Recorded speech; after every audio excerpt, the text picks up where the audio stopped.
جاوریاں کی سڑکیں تعمیر کروا کر عوام پر احسان نہیں کیا، قرض اتارا ہے۔ مخالفین اپنی کارکردگی پیش کریں، ترقیاتی کاموں کو متنازع نہ بنائیں۔ ان خیالات کے اظہار تحریک انصاف کے ایم پی اے چودھری افتخار حسین گوندل نے جاوریہ میں شرکاء سے خطاب کرتے ہوئے کیا۔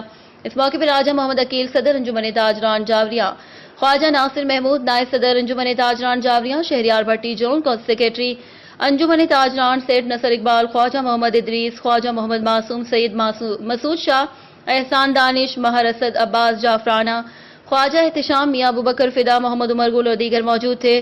انہوں نے کہا کہ جاوریہ میں کروائے گئے میرے ترقیاتی کام سے عوام کو سہولیات ملی ہیں۔ بائی پاس تعمیر کروا کر کسانوں کو سہولیات دی ہیں۔ قبرستان روڈ، دربار روڈ اور اندرون شہر کی اسکیمیں اور گرانٹ منظور کروائے۔ میں نے کبھی اپنے کاموں کی نمائش نہیں کی، صرف اتنا کہوں گا کہ ترقیاتی کاموں کو متنازع نہ بنایا جائے۔